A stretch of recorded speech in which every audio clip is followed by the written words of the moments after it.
show, where sports and convos collide. Authentic, unapologetic, no edits, no cap. Let the convo begin. No cap.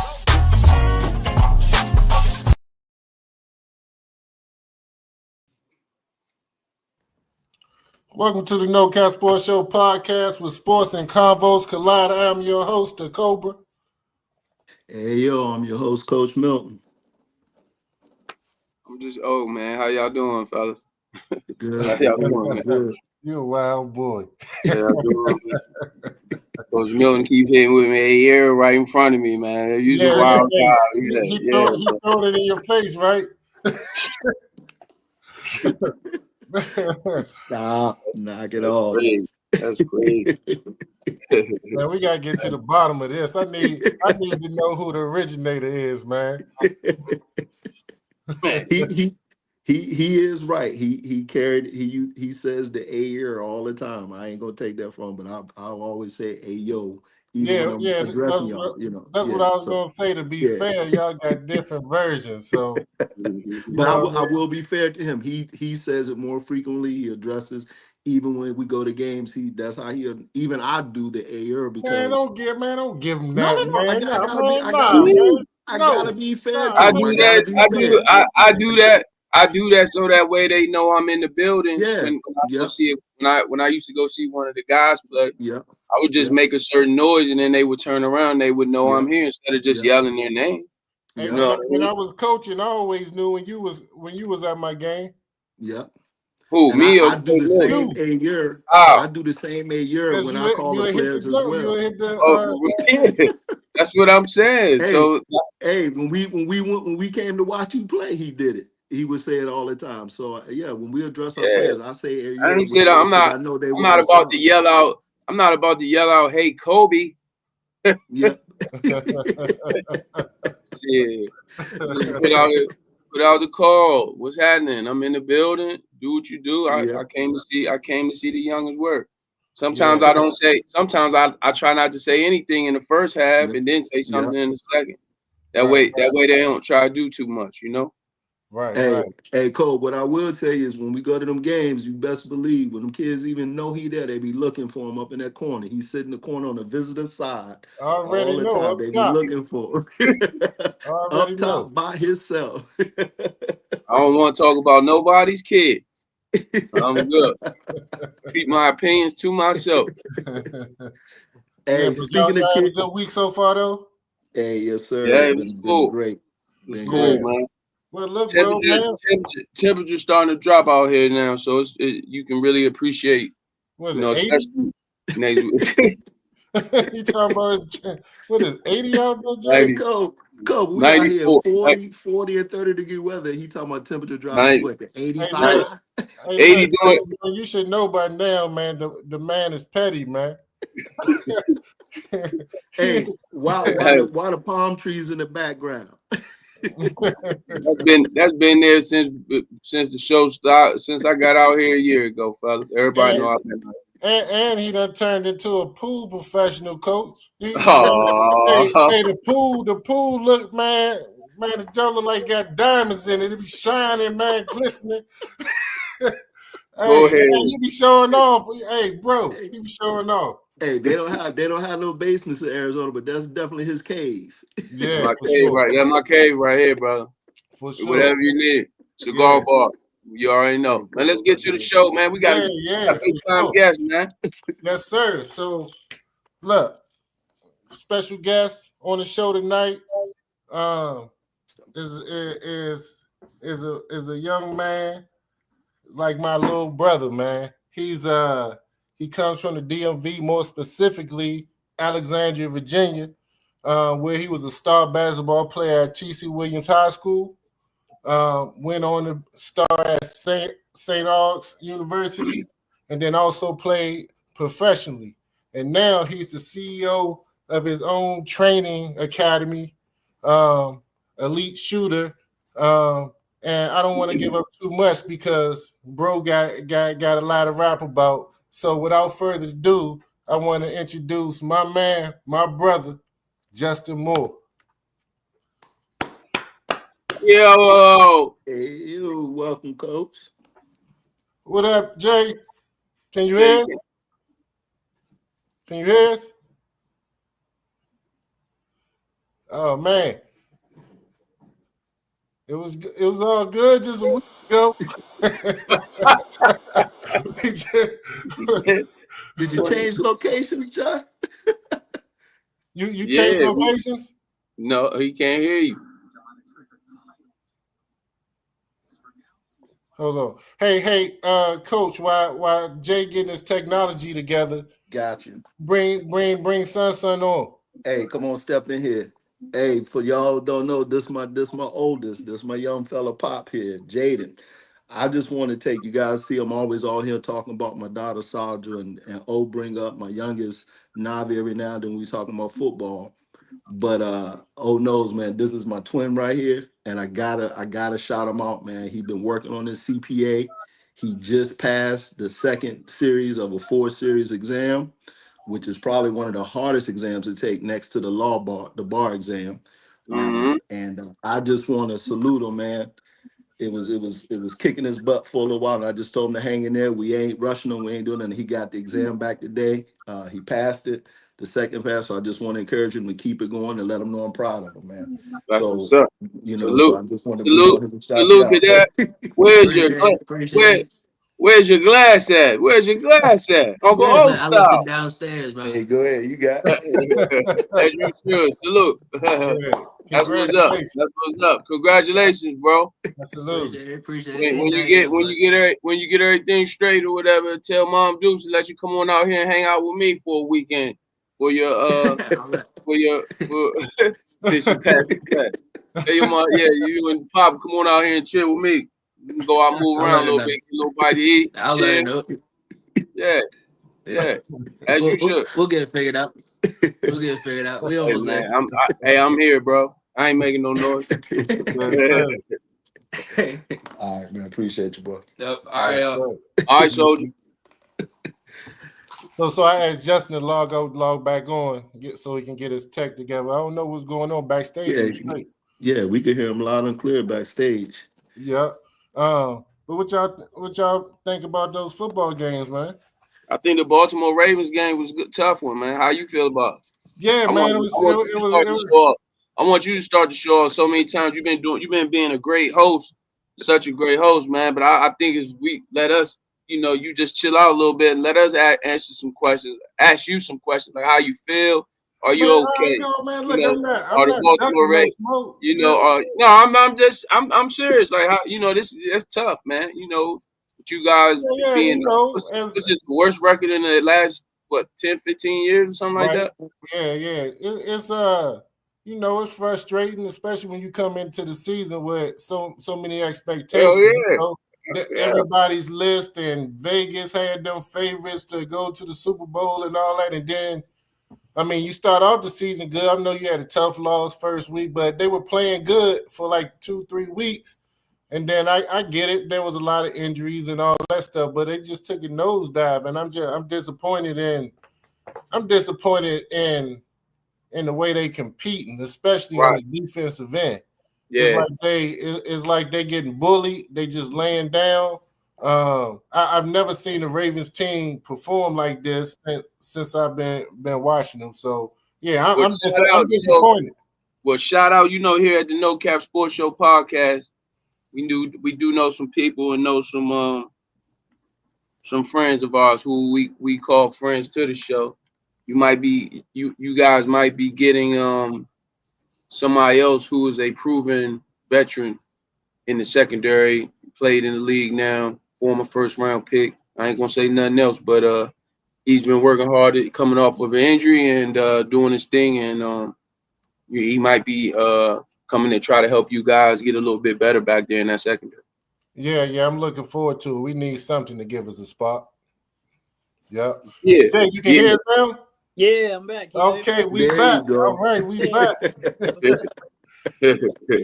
Yeah, so let's jump right into this thing. So Jay, first, we appreciate you coming on the show and showing show some love. It's definitely way past overdue. You know, I've been wanting you on the show for a minute. So I'm glad you had it, Dave. So I just want to get right into it because a lot of our viewers and listeners may not know that, you know, it started off, you know, you was a hoop star. You was making a lot of noise in the DMV, man, and Little J, that's what everybody called you. That name was buzzing all around the Beltway. So, but before we get into that, I want to go to the beginning where it started from. So, when did somebody put a basketball in your hand, or when did you fall in love with basketball and say, hey, I'm gonna use this as a tool to get me to where I want to go? Well, Kobe, you know, just like your dad, my grandfather was the one who put the basketball in my crib, man. You know, my grandparents raised me. You know, I'm from the south side of Alexandria, right there over there at Nanny J. Lee Rec Center. My grandfather, he worked there, so it was only natural. It was in walking distance, so it was only natural that I was going to be in sports, some kind of sport. It didn't even matter. My grandfather coached your dad, so he was like, listen, you know, we started off in trash cans in the backyard. Me, my brother, and all the neighbors. You know, we started off like that. Then we ended up getting these little mini hoops, and then we was at the rec every day. And I fell in love with it. You know, we tried different sports. Football, I loved football. Basketball, baseball, couldn't do it. I was like, nah, you got that one. Hey, Justin, ho. You can't say you love football and don't say who your team is. Who your team? Oh, well, I love the football. I'm all hoops. I'm straight hoops now. Oh, okay. Yeah, do you root for a team? Do you have a team? Do you root for like a team or not really? Not really, man. I used to love the Colts. I used to love Peyton Manning. So there you go. After that, I got you. Straight hoops. I got you. Salute. Got you. Yep. Go ahead, finish though. Oh yeah, so my grandfather, that was a huge influence. You know, I really didn't know my dad. You know what I mean? You know how it was back in the day. But I had my grandfather, my dad, my father figure. So he the one put the basketball in my crib, and I fell in love with it. Just, you know, playing in the city, you know, getting a little bit of attention from the girls, you know, Rec versus Rec, Nanny J. Lee versus Charles Houston, Court Kelly, Mount Vernon, all that. So, man, it just was, basketball was what we do in Alexandria. That's what we do in our city. And I just took it and ran with it, man, and just worked hard. Yeah, that's also. So did you start off playing rec league? Yeah, for sure. So who were your tough competitors or the toughest teams in rec league during that time? Always Charles Houston, because you know we had to be ready. We go up and play Charles Houston. You already know what it was gonna be. Yeah, they was gonna come at you hard. They was gonna punk you. They was gonna foul you. Big Dog and the crew, they was ready. And you know, growing up on the south side, you know, I mean, come on, man. When it comes to basketball, sports in the city of Alexandria, it's a lot of us in that small little section on the south side. So right. Coming up, playing against Mount Vernon, Court Kelly, Charles Houston, I would say those were the ones we played against. The club really wasn't, when I was coming up, they had the younger teams, you know, Lil Dennis and all them. They had the younger teams. But it was always Mount Vernon, I think Big Eric and all them, Eric Shorts and all them. That was our comp. And, you know, we all went to GW. So when you, man, they talk trash. Every day we in school talking trash. Oh, we're going to beat y'all this weekend. Oh, we're going to see y'all this weekend. We can't wait. And that's all we used to do, man. It was more for pride back then. So, man, the rec league was huge in our development. And, you know, my grandfather, we didn't just stay in the city of Alexandria, man. He took us out of there. He took us down to, you know, matter of fact, when we were younger, he took us down to Norfolk all the time. He took us to the trenches to bump. And it always made us bring our A game. And, you know, we started to fall in love with basketball, you know. We had a whole community, which is, you know, it's different now, man. We had a whole community that was supporting us. You know, they were like, man, you know, they come to the games, they travel. We like, oh my gosh, we felt like, you know, rec league felt like, you know, it was like our NBA, man. We loved it. So let me ask you something because something reminded me. You said something that reminded me of this. When you said that y'all went down to Norfolk and played the trenches, right? Yep. Y'all played on that court, that outside court in the middle of the project. Yes, remember we all went together. Remember so that one year we went down there and we ran through everybody, right? Yep. I'm talking about beating everybody by 30, 40, 50 points. So on the other side of the bracket was the team that was from Norfolk, from that neighborhood. Yep. So we already knew it was going to be a clash in the championship. Yep. So we get to the championship game. So the whole tournament was like 10, 15, maybe 20 people watching the game. Yep. Get to the championship game, it's packed. You got Bammers out there cooking out. They had a DJ. Yep. People sitting on the roof. Yeah.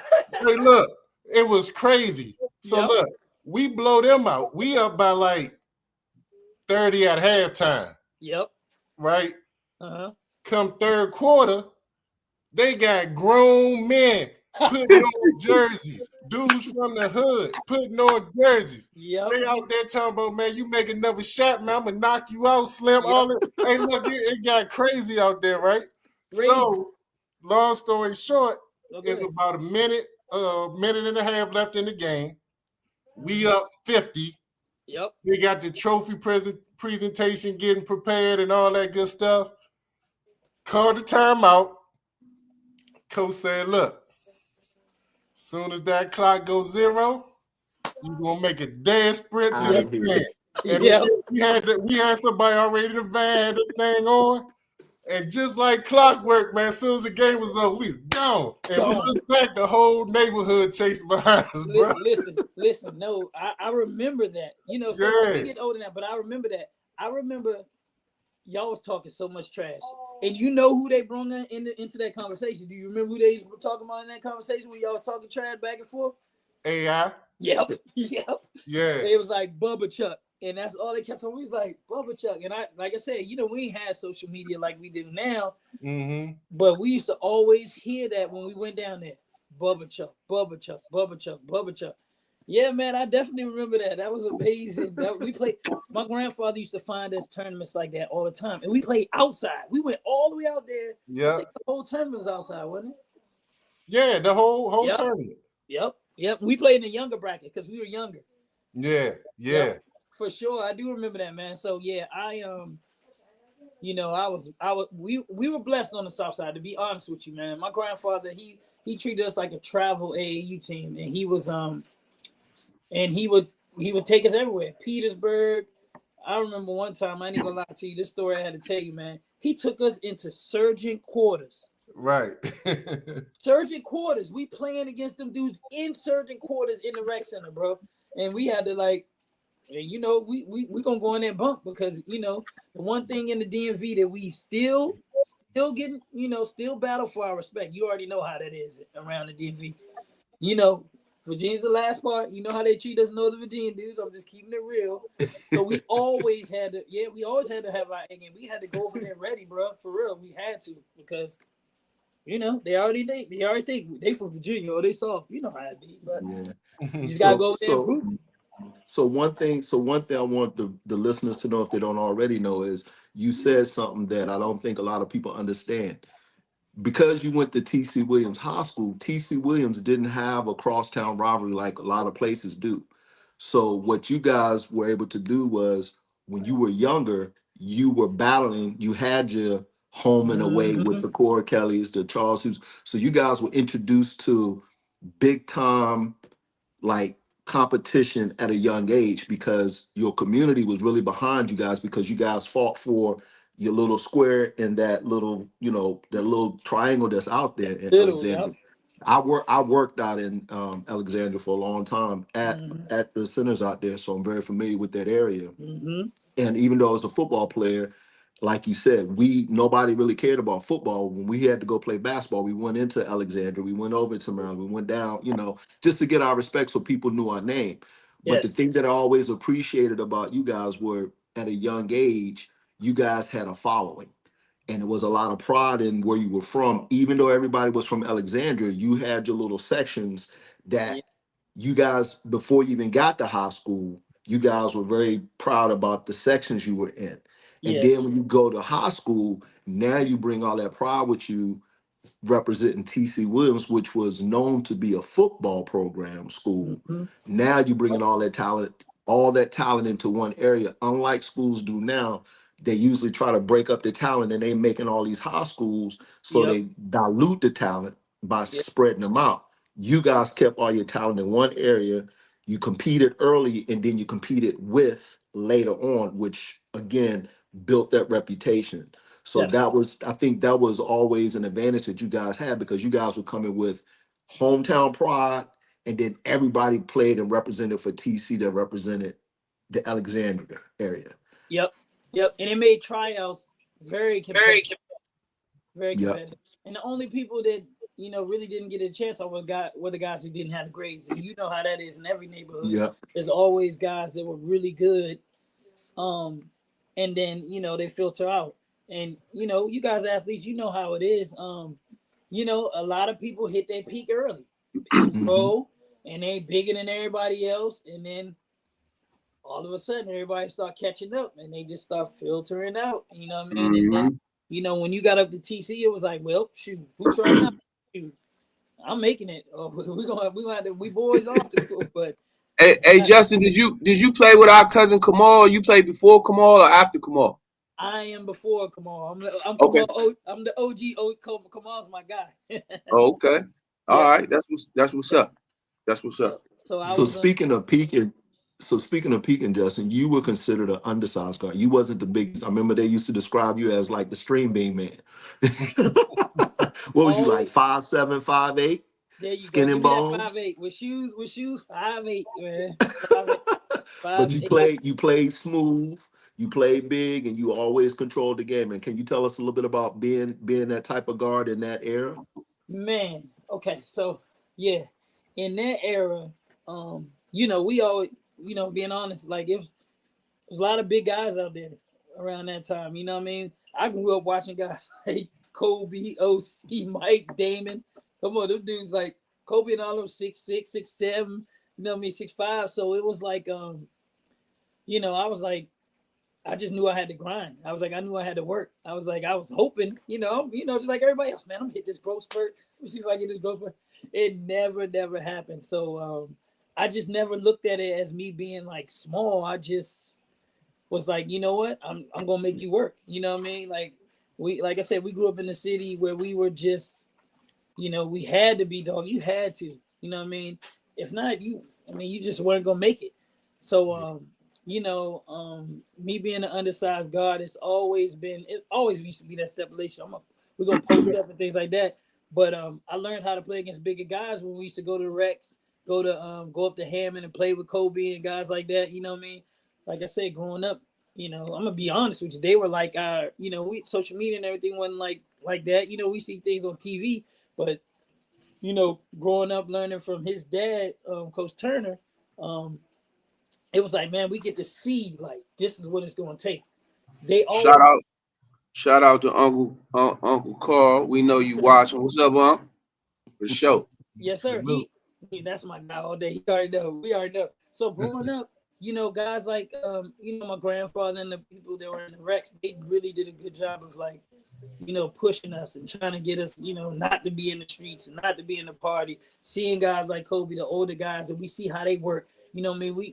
Like you said, we didn't have trainers back then. Like, you know, we'll touch on that about training, but we didn't have it like that back then. But one thing we did, we had access to the Rex. You know what I mean? They were just let us go in free back then. Now, you know, everything you got to pay for.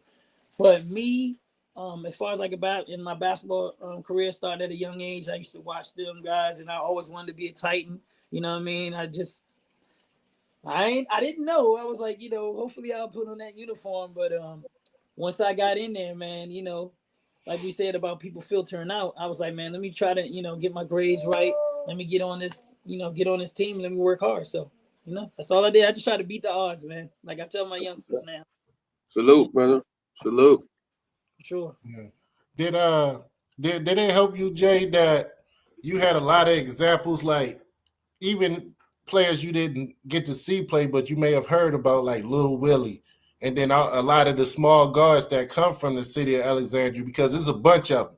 You can close your eyes and throw a rock and hit a tough, fast, quick, athletic small guard that's ready to go at anybody. So did that help you having those examples to like, hey, I can do this too? For sure. Everybody, I always heard about Willie, like always coming up.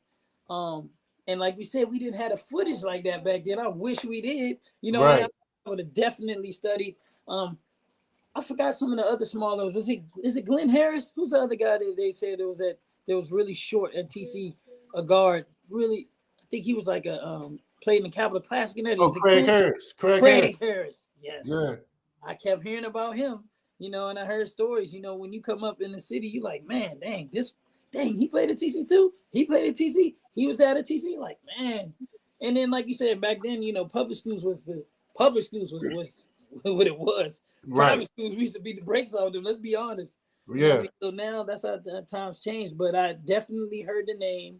And the little guards, man. Once I started to know, I was like, man, I ain't growing no more. So I'm like, let me go ahead and start. You know, let me try to get on. Let me see, watch some film, watch Tim Hardaway, watch the small guards, try to study them and see what they did, and and try to do that. But man, my story at TC, man, everything fell in place for me. You know what I mean? I worked hard, but things, you know, worked itself out, and I end up, you know, thanking God that I got in situations where like I got a chance to be the man. And I was like, what? Okay, let's go. You know what I mean? And I took advantage of that, man.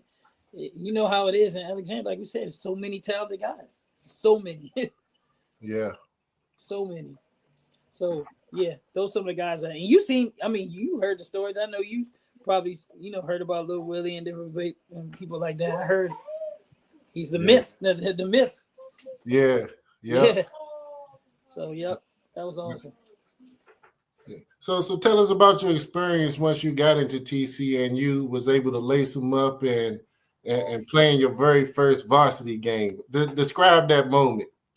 Oh, wow. Okay. So, you know, nowadays, you know, most of the guys, they, you know, if you playing JV at a certain, you know, 10th grade, they're like, oh man, you know what I mean? Back in the days, we had to wait our turn. You know what I mean? We had to inch our way up. So going into TC, I remember my freshman year, man, I got to Minnie Howard and I was acting.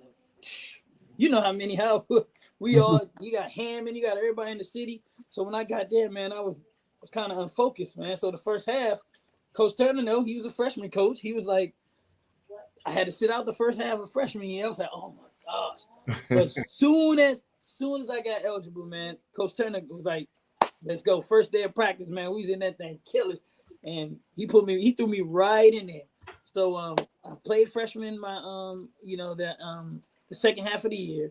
And then my 10th grade year, it just something told me like, you know what, just ease my way into it. You know what I mean? Just, you know, play JV and see how it goes. You know what I mean? Things like that. So I ended up playing JV and I got JV MVP. So at the end of the year, it's, you know, they was like, you know, we move you up to varsity. And I was like, oh man, okay, all right. First game, man, I remember I was nervous. I forgot who we played though.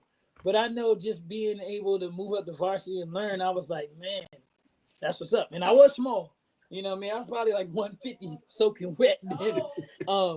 So I know I got my first bucket and I was so excited, man. And then going into my I really had a breakout. To be honest, I really had my breakout going into my junior year. That summer, I really got confidence before I even played varsity, like a real full season of varsity. That summer league, you know how Sleepy Thompson was like, that was my coming out party, man. I was like, I got it in. And then next thing I know, my first letter I ever got was from Howard. So me going into my junior year, I'm like, oh, let's go. I'm ready. We about to put in this work. I made the All-Star game that summer. Again, our team was deep. We had big Stephon Bicall. We had Eric Shorts.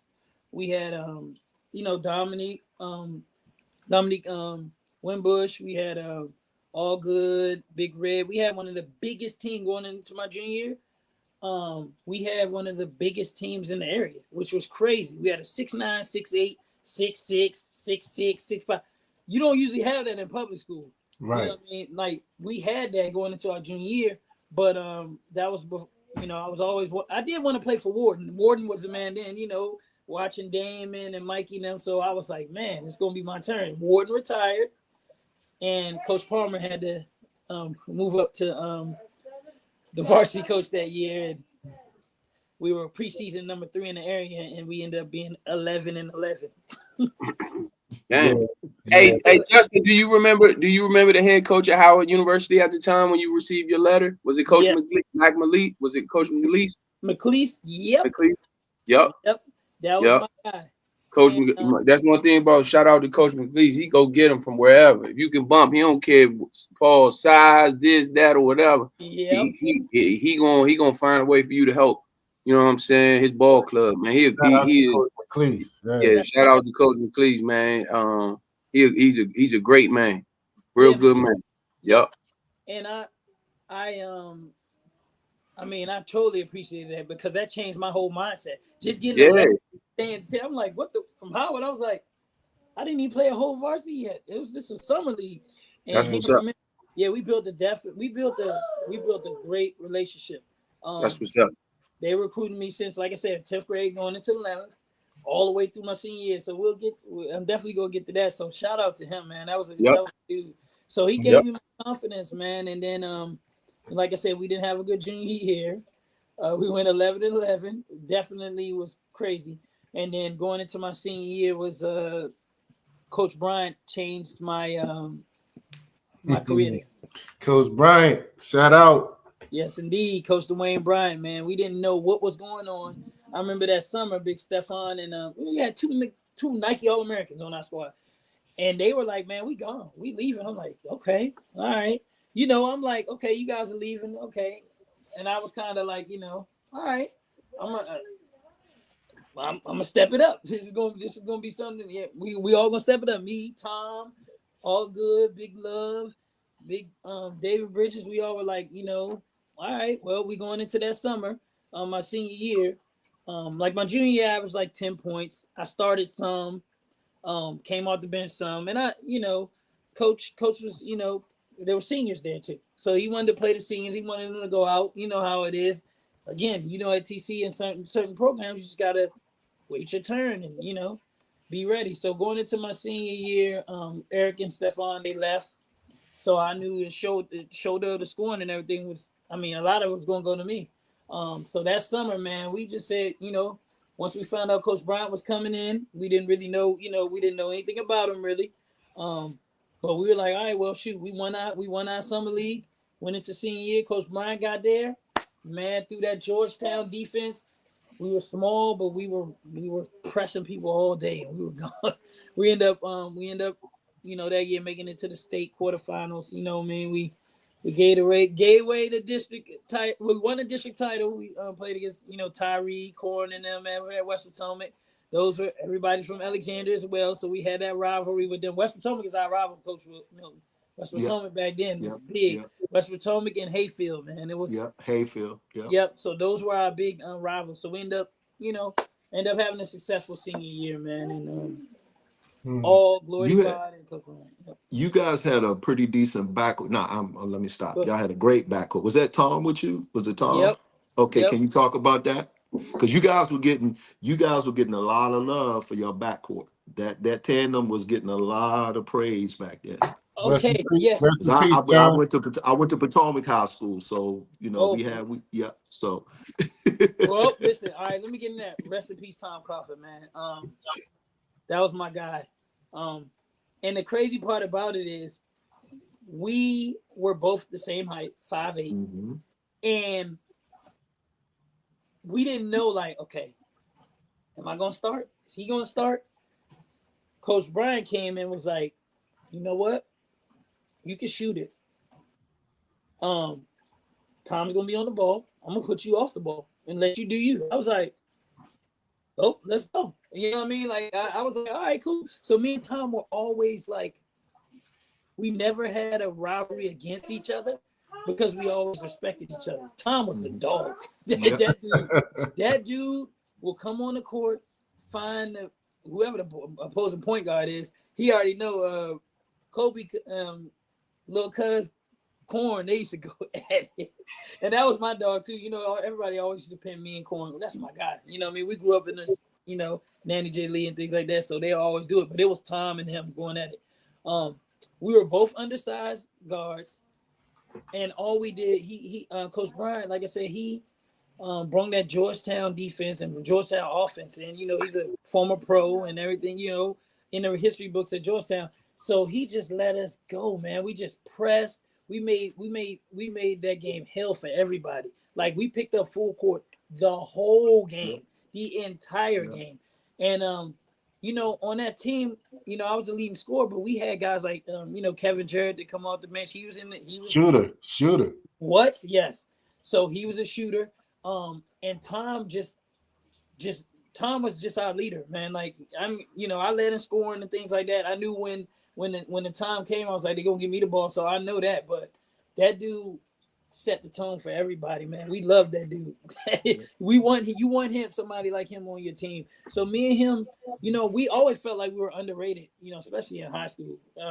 You know, West Potomac, they had Corn, Tyree, Hayfield had Cornell Felton, Steve Miles, man, Carlos Jones. The district was crazy. And every night you were gonna get a battle. We had like probably one of the best districts in Virginia that time. The Patriot district was loaded. So me and Tom knew, we was like, you know, we were in 11-11. They didn't really know. They knew who we were, but they didn't really pay attention to us. So we were like, all right, we're gonna get out here and we're gonna prove it to them. So me and Tom, we clicked, man. He knew where I was gonna be at. I knew he's gonna push the tempo. When he went out the game, I went to the point guard, and Kevin Jarrett came in. So we had about 5 people. We had about 5 people averaging double figures that year. And Dominique Wimbush came back from football, so he came in too. So we just was undersized, and we just were dogs. That's how we played, man. So rest in peace, Tom. Definitely fun to watch too. Definitely fun to watch. Y'all used to give people fits, man. Hey, I appreciate that, man. You know, as you get older, you look back, you know, like we said, we didn't have social media like that. So when we ran through our regional, I'll never forget the story. When we ran through our regional run, and I ain't gonna lie, that whole regional tournament, I didn't score under 20, except for the championship game. Ran out of gas, whatever in the regional. But when we were going through that, you know, a couple people who have, you know, tell me the story back then, they was like, listen, man, we used to see the numbers. We like, okay, more 26, 25. And I got to the game and I see this little dude on the court. They didn't even, you know, they didn't know when you got there. You like, you got to see him for yourself. And that was just so funny. He was like, man, I go in there. I was like, I'm thinking I'm about to see this 6'3", 6'4" guard. And he was like, I come out there and I see this little dude out here scoring. I was like, yeah, man. So it was just a funny story to hear that, man. Yeah. And look, I knew y'all was gonna have a great season once Coach Brian was on board, because he's a hell of a coach. I mean, not just a coach for the team, but also individual development. Right. Like he, defensively, offensively, he just got that Midas touch. So I don't know if you know, before Coach Brian took that job, he was in Dayton out there with me, and I would play with him play one-on-one, and he'll help me work on my game individually. And he was coaching city title teams out there in Dayton. So I saw how that team played. They was going up and down, and they had some dudes that could go, and he let them go. He let people, you know, spread their wings. So once he told me he took the TC job and was moving back to the DMV area, I was like, man, they about to get it in. Yep. And that, let me tell you, like we say this, Alexandria, man, we everywhere. Let's be honest, we everywhere. Basketball, like I tell my youngsters now, basketball is a big fraternity, man. You never know who you're gonna run to. I know we skipping a little bit, but when I went to Dayton, everybody knew Kobe. And they knew Coach Bryant. So it was just a small world. I was like, dang, I forgot, Coach Bryant coached in Dayton before he came to TC. And he used to tell me stories, and all the people that lived in Dayton, they was like, yeah, we know Kobe, we know Coach Bryant. I was like, man, this is crazy.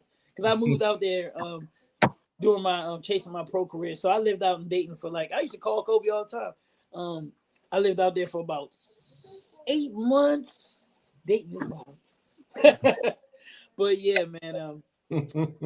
They wild. But Coach Bryant, man, yes, we ended up losing. I know you probably know we ended up that year. Just summing up my high school career, we ended up losing to Potomac at Potomac because we lost in the regional finals. So we ended up going down to Garfield to play in Potomac, and we had them all game long. We were winning. We missed about 15. We missed about 15 free throws because we'd have been up a lot. But we missed so many daggone free throws, and we got down to the end and lost to them probably by like 2 points. And we were up the whole game. And one of the guys got the rebound, Corey Crane or something. He stole it from our boy. We was up 1. He laid it up. And after that, we lost. We did the same thing that same thing that Mikey and Damon them did their senior year. They won the district, beat Robinson, lost to Robinson in the regional championship. We beat West Potomac, lost to West Potomac in the regional championship. They went to Potomac and played Potomac at Garfield and lost. We went to Potomac and went to Garfield and lost. We did the exact same thing, but we had the game. Yeah. I don't think Damon them. I don't think they had it. Roland Roberts was just dunking all over them that year. You remember? Potomac was too big for them, but it's still a close game. They had an opportunity to pull that game out, but the size. The size was a huge factor in that matchup. Yeah, because Big Fish and Brian Thompson wasn't playing. He was suspended or something like that. Yep. Yeah, Roland was a little different back then, bro. What? And Mookie was a freshman. Man, Mookie was unreal as a freshman. Yeah. And then they had what they had that shooter, Tanel Harris or something like that. Tanel was good. Come on, bro. They were man. Come on, Potomac was crazy. Hey, what people don't realize about Mookie, rest in peace for Mook, man. Mook was with me as a freshman. You know, Mook, well, not rest in peace, Mook. I'm sorry. I'm thinking about my other man.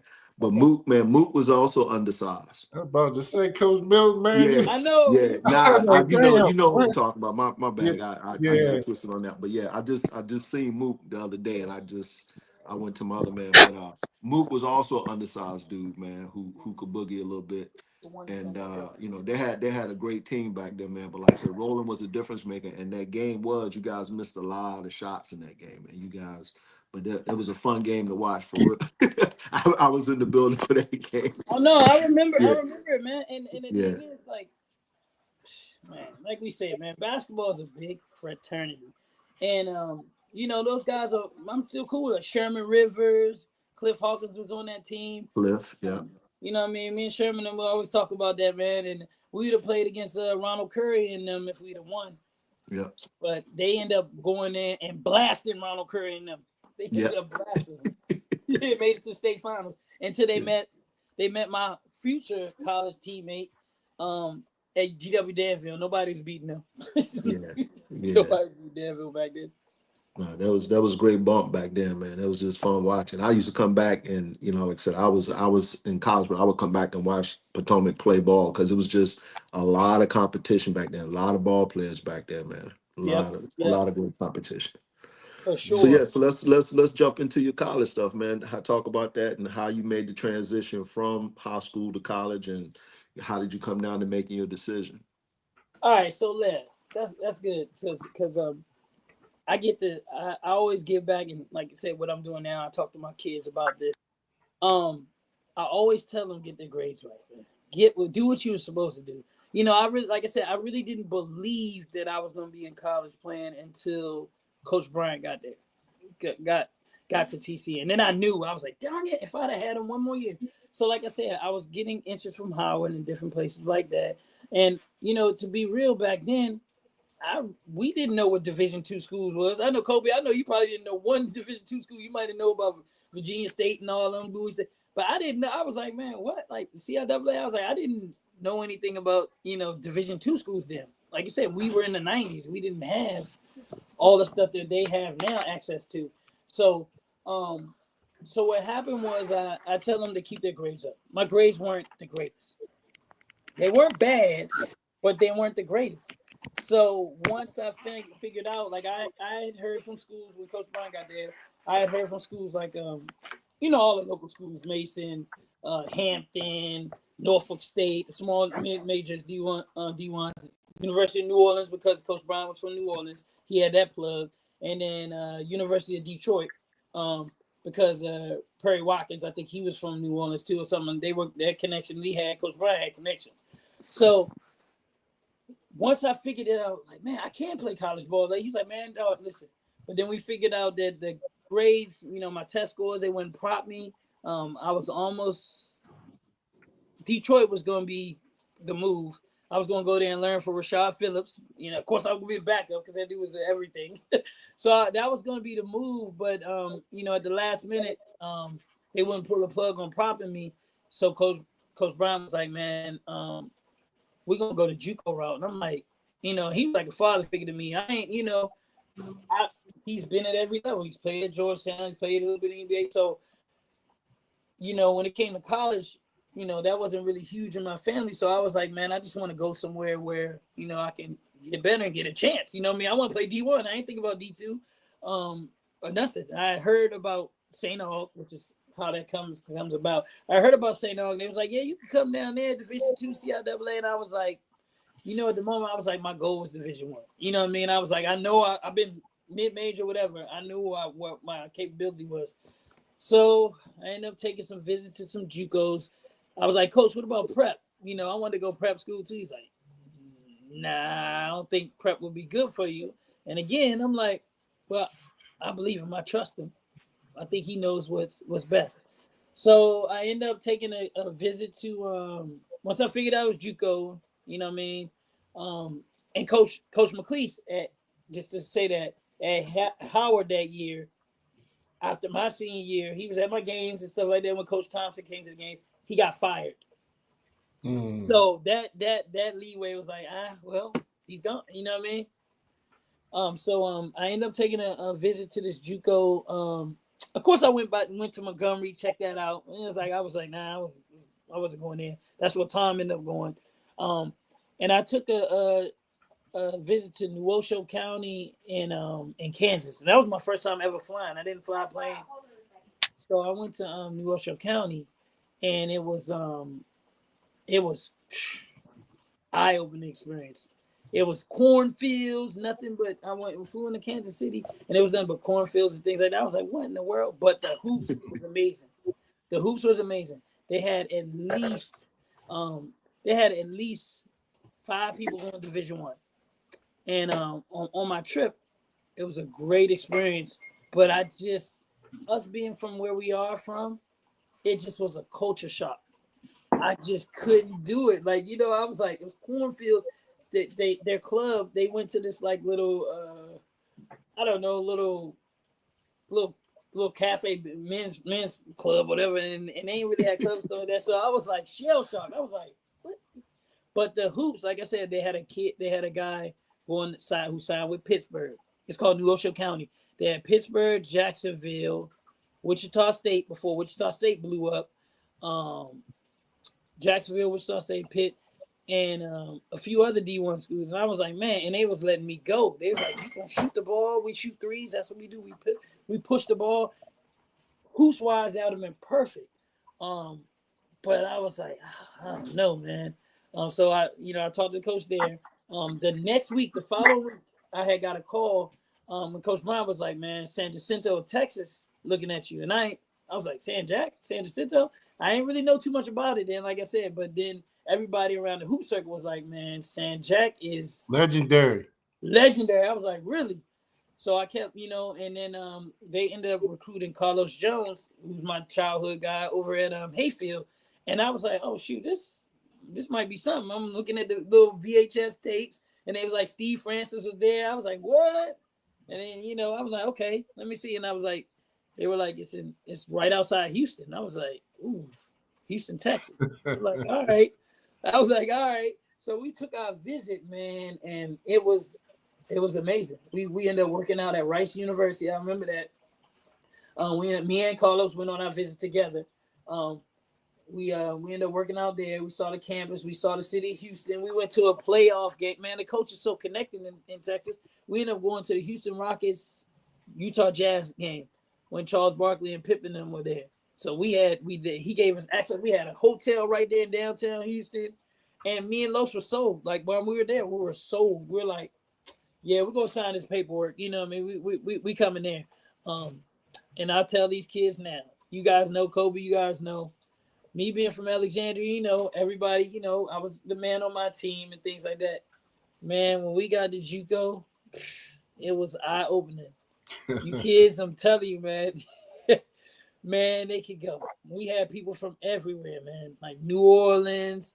We had a lot of people from Louisiana, Texas, Florida. And then we had 3 DMV guys. Well, 4 DMV guys. That's when we started. It was myself, Carlos Jones. It was a kid from Spingarn named Will Smith. And we had a kid from Montgomery County. My man Chris Rowland. Chris Rowland. So we all were there. I had some DMV connections. I had some New Orleans guys. I got there, man, and they were going at me right away. It's like I said, it was this guard from New Orleans named David Williams. Man, we were going at it. And that's, you know, we didn't have what we have today. So when we see these guys, you know, you might go on 80 tournaments, things like that, but it still wasn't the same. When we see these guys, like, man, that's when I knew there's hoopers all over this country. Hoopers all over. And you gotta put in the work or you're gonna get chewed up. Yeah. You guys know. You guys athletes, you know, when you go somewhere, man, you gotta be ready, man, and it'll break you. That's why some people don't make it 4 years in college. You know, one of my guys from DC, he was there. That's my guy too. He just couldn't handle it. He was like, man, I gotta go. So he goes. This is how it is. I tell my kids, man, y'all, the kids I work with, I'm like, listen, man, somebody's gonna take your spot. You gotta work on your game always. I remember he left, and I'm like, oh shoot, the point guard spot might be mine. Next thing I know, we in the dorm room. This guy comes in, he wheels in his bag. Dude from New York City. I'm like what the? Like they not playing. They like right away. And that whole year, man, was the best comp I've ever played against. I ended up coming off the bench. Mialos, the guy from New York, ended up starting. He was a man. You know, I had my moments when I contributed. You know, and like I said, man, it was eye-opening. San Jack, the whole starting 5 went D1 from there. I stayed 1 year. I ended up going transferring to St. Augustine's in Raleigh. You know what I mean? That's dope. Yeah, I ended up in the whole starting 5 with D1. Everybody on our roster, you know, we had people that would end up being NAIA All-Americans.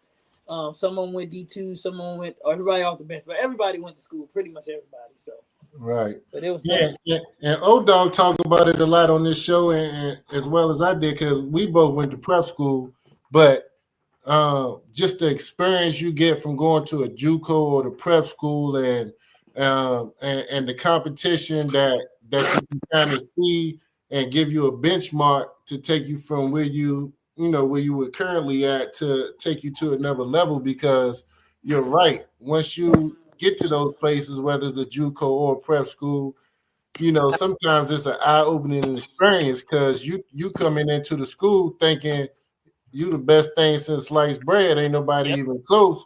And then you see this dude from the West Coast, this dude from down south, this dude from the East Coast, whatever the case may be. You know, I had teammates 6'1" glide in front of the free throw line. I said, man, what the hell is this? You know what I mean? So that turned my focus to, you know, saying making myself more athletic, getting in the weight room for the first time, trying to get faster, trying to get stronger, trying to get quicker, because that's what I needed to work on the most. I already had the game and the skills and the size. But seeing those athletic dudes gave me a vision. I was like, okay, this is what I need to be like this to be prepared to walk on the floor right away at a D1. Yes, man. I mean, listen, man. We all had D1 dreams. You guys made it. Like I said, you know, watching guys like you know, like Kobe, Mikey, Damon, Osi. Those are my guys. And seeing that you know. They inspired us to see, you know, we can go D1 from Alexandria. Like these guys make D1. I was like, we can make it. And like I said, you know, I don't have any regrets because I'm blessed. You know what I mean? Now that I look back then, I was like, no, I should be here. I should be there. But back, you know, just being able to, play college ball, especially at my size. You know what I mean? I took it for granted then because I was living in it. I'm like, oh man, there's people my size do it. I watch Earl Boykins. That's my guy. We study him. My JUCO coach would be like, hey, I got this article for you. He had Earl Boykins. I used to be all that study film. I used to watch Kobe when I was in school and stuff like that. As a freshman, I think you were senior then. I used to watch him. And I used to tape the games. I used to record the games on VHS. Man, Earl Boykins gave us 40. Remember? We always that little dude was special. Right? Man. And smaller than me. That's what I was like. Whoa. Yeah. Smaller than me. But like I said, I had my JUCO experience, man. It was eye-opening. It was tough. It was hard. It was, like I said, it was arguably the best program in America at the time. And I like I said, when you're in it, we're young. We didn't realize what we really were, where we really were at. You know what I mean? So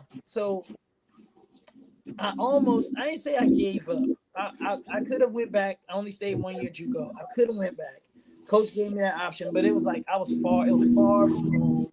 I got a little homesick, and I was like, man, So I ended up. I always had St. Aug in my back pocket, like I said, and I ended up, at the last minute, like, man, let's go. Let me go to school. Let me see what's up. I got there. It was a little easy, way easier than JUCO. So I got a little comfortable, and the college life kind of, how to call HBCU in Raleigh, partying, basketball partying. You know how it is. Yeah, talk to us about the HBCU experience. Oh man, so coming from JUCO, we didn't have a lot of restrictions, but we didn't have as much free time as I had when I got to the HBCU. I'm like, what the heck? Well, we got all this free time, and it was a lot of people from the DC area at that school as well. So, I was sleeping on HBCUs at first. You know what I mean? I really was.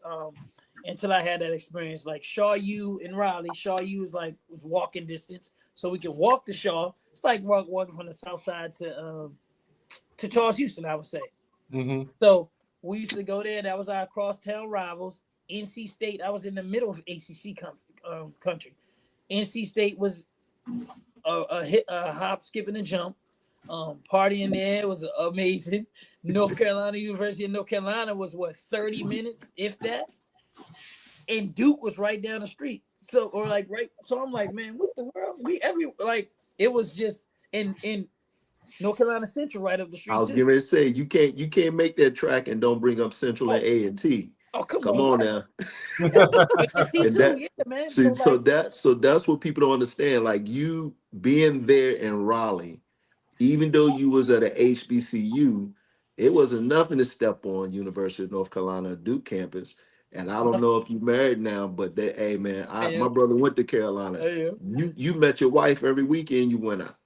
Listen, man. NC State. So again, the DMV, we live in we the basketball mecca now. Let's be real. So even back then down at NC State, my boy, who was there? Tony Bethel and Jordan Collins, they both from the DMV. You know what I mean? Right. So they were down there too. So we would go to their parties. NC State was ridiculous. I don't know if you ever, Kobe, you ain't ever been to NC State? You ever? No, I took a college visit there when I was trying to choose what college I was going to, but that's the only time. Oh. Yeah. Hey, man, I still got to have some stories with you because I know, man, I didn't even know you went to NC State on the visit. What? Yeah. So NC State was amazing. NC State had the best parties, I think. NC State got a beautiful campus too. Gorgeous. That's why I don't understand how more recruits don't go there when they're tripping. Because Raleigh's a good city. The campus is beautiful. Now the RBC Center is off the campus. You know what I mean? That's a little, like Georgia. Yeah, that's for sure. That's where you might lose a lot. Some of these kids, they want to stay on. Had that nice campus arena right there or whatever, but if football stadium, I got a guy, a good friend of mine who's in the Hall of Fame down at North Carolina State, Corn Robinson. Okay. He got drafted to Seattle top 15 pick or whatever out of North Carolina State. He from Raleigh. He a hometown kid. Yeah. He from right there in North. He from where North Carolina State is at. So yeah. Oh yeah. So like I said, I got there, went to HBCU partying. I'm going to Duke. I see all the Duke players in there. Who was in there? Back then? Oh, Jay Williams and all of them was there too when I was down there. So man, I'm talking about going to parties. I'm like, damn, these dudes right here. Duke was amazing. Duke was like, I love Duke campus. Duke was like going to like daggone like Harry Potter Hogwarts, man. They got them old like stuff, but they be partying, man. So we had fun there. NC State, of course. My college career at in the CIAA was amazing. We had the best conference tournament, period. The parties down there, the CIAA tournament was in Raleigh. So we were right there. We had the whole city buzzing, man, back then. And back then when Jay Williams and all of them were over at Duke, Ronald Flip Murray was at Shaw. So, and I remember Coach Hopkins. He was at Hobson. He was at Mount Zion when Tracy McGrady was there. So he ended up getting a job at Shaw. So he brought in a bunch of D1 dudes. And Flip was there. We didn't know who this dude was, you know what I mean? But he kept saying, hey, I got the best guard in this country. Like, Jay Williams is at Duke. He's like, nah, I got the best guard. He was saying that all around the news. And that was Ronald Flip Murray, who ended up playing with Seattle Sonics. You know what I mean? So, and he wasn't lying. That dude was special. But to sum up my college career, man, I played with a bunch of I played for Coach Thomas Hargrave. He was at Anacostia for a long time. So I mean, our whole roster was like full of DC DMV guys, man. I played with a guard named Patrick Pope, who's from Surrattsville. Darnell, shout out to him. He's one of the best players I ever played with as well, man. He was a D2 All-American, played in the backcourt with me. And I learned a lot, you know what I mean, from him. Made some great friends, man. Like I said, going to college, that experience, man, and meeting people, you meet friends for life. So, man, I was blessed to go to HBCU. Awesome. So when did the buzz stop moving around about you going to the next level? And speak to how that played, because again, you were the CIAAs back then, like you said, that was down in the Raleigh area at the time. How did that help you eyes get on you for the next level? Like, talk about that and when that buzz started for you. Man, well, listen, man, it was a grind. Like like we said about, these kids will be blessed to be in social media and things like that. So, again, learning experience, man. When you're the man in high school, you get to college, it's a whole different ballgame. Depending on what system you go in and depending what coach you got to be lucky too. You got to be lucky. And I know, Kobe, you can attest to that. Certain coaches have you restricting your game, you know what I mean, and won't let you lose. Because I used to watch you, I'd be like, man, come on. Don't get me started. Yeah, I know. So I was a scorer my whole life. I was a scorer. Back then, they wanted you to be a pure point guard. So I had to learn in college that, when you get to college, you got to learn to play with other good people. You have to. You got to learn to fit in, or you're going to be sitting on that pine. So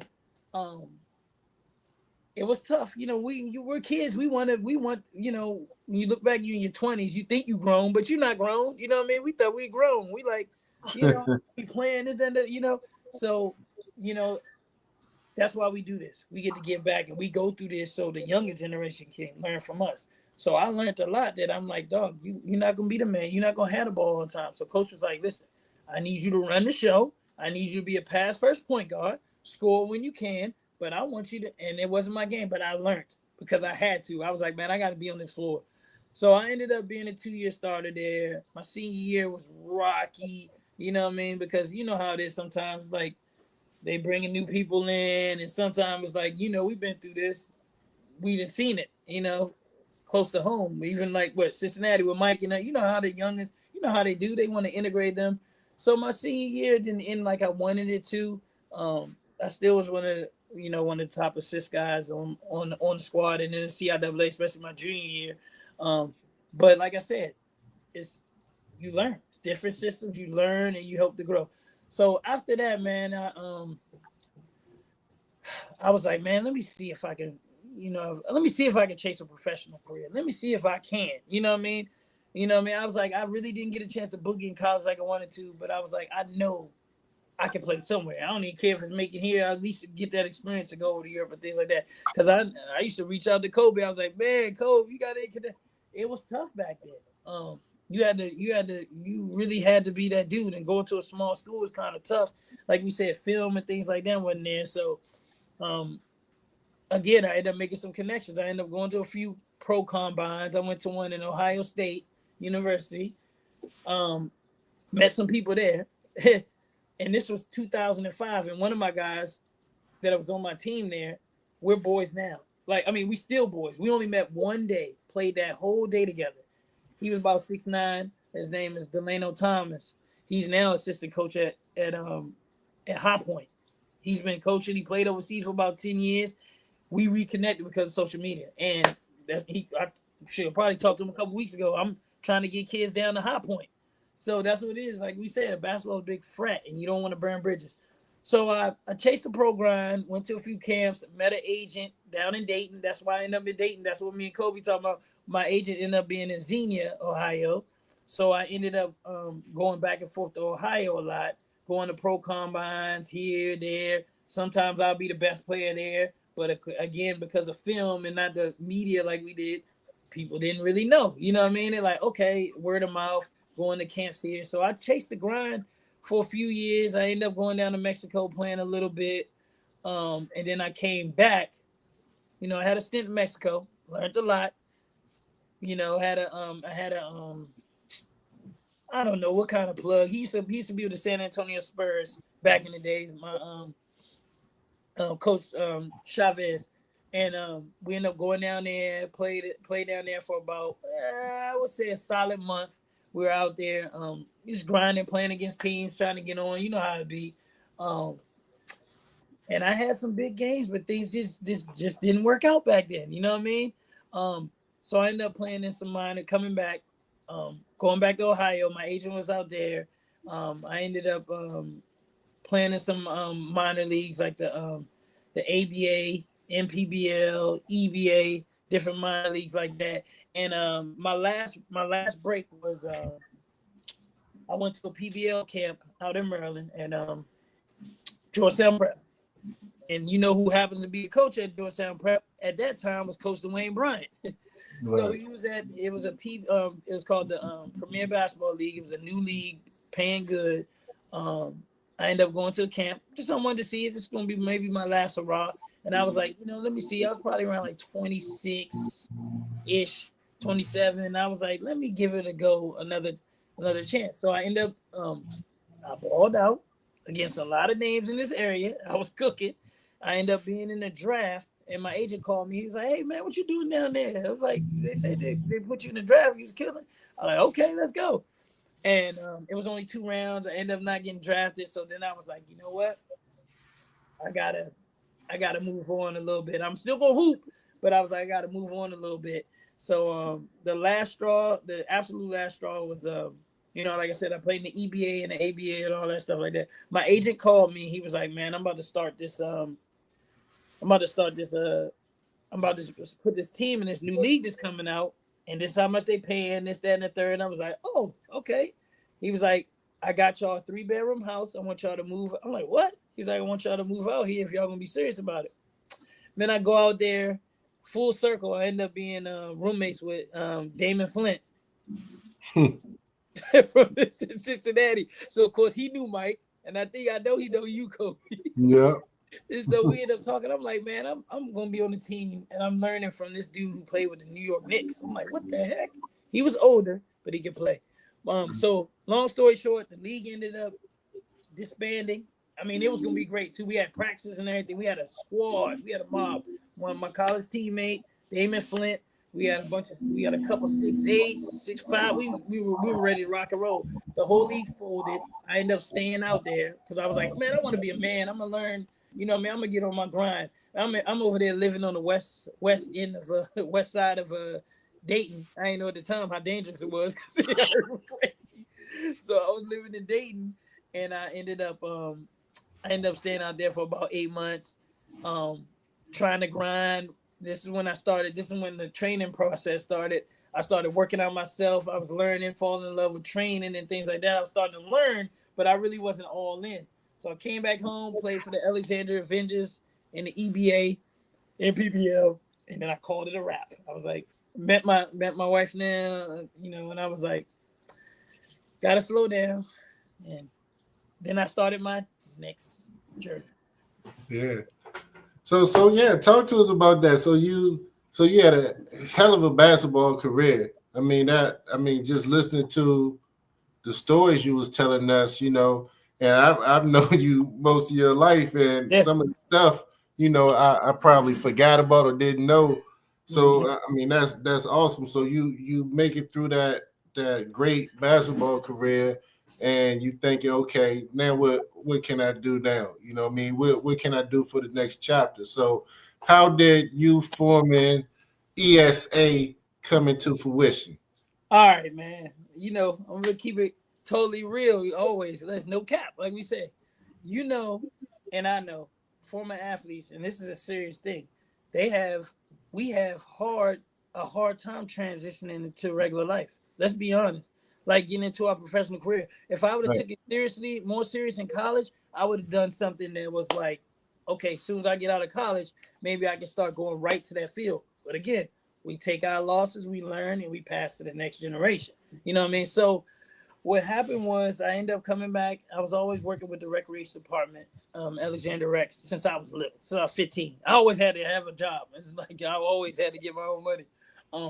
So I was doing that throughout, chasing the basketball thing too. And I ended up working in the school system, work with kids with autism.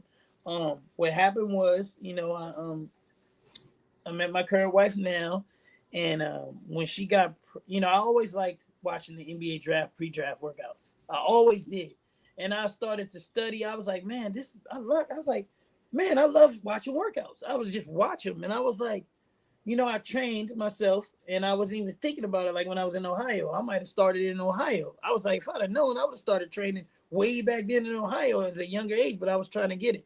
So when my wife got pregnant at the time, I was like, I was working with the recreation department, working with the school system. And I was like, man, I gotta step it up. I was like, this is going to be, and I was like, I went down, started thinking, I was like, I love basketball training. I was like, let me see what I can do with this. Because I used to play and she's like, you doing all this basketball, but you ain't getting paid for it. I was like, they don't understand. I'm like, come on, man. I love the game. I still love it. And I was like, all right, I'm going to take that as a challenge. So I thought, and I was like, man, let me go down to City Hall, get my business license, and just start, get it out the mud to see what happens. So I came up with the name Elite Shooters Athletics. I don't know how they came. I don't even, to be honest, I think, you know what? I had guys like you, Steve Miles, a bunch of people that could shoot. I knew I could shoot back in the days. I wasn't pure. I could heat up, but I was like, shooters, Elite Shooters Athletics. I was like, so that way I was like, if I do something, I got these shooters that I can bring in. And that's what I was thinking. And I was like, okay, Elite Shooters Athletics. Went down there, got the name and things like that. I started training outside, man. A lot of people see my journey because I put everything in there. And this was 13 years ago. I started training outside. Again, we get back to not burning bridges. I always wanted to do something in the city of Alexandria.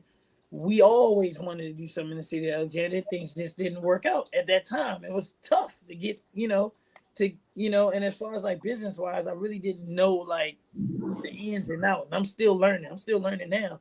Learning about how the business is. I never burnt bridges, but ain't nobody gonna hand you nothing. So I was like, let me get it out the mud. I started training outside.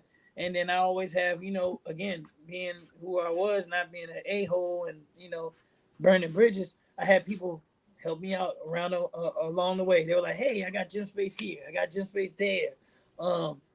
And I slowly started to grow. I was in Alexandria doing my thing, teaching kids and learning. I was like, man, this is what, I think I could do something with it. I ended up my boy Jamal Yusuf. He's that's my partner. He had reached out to me when I was on my grind when I started. You know, I was about like six years in, and he came to see me. He was like, "Man,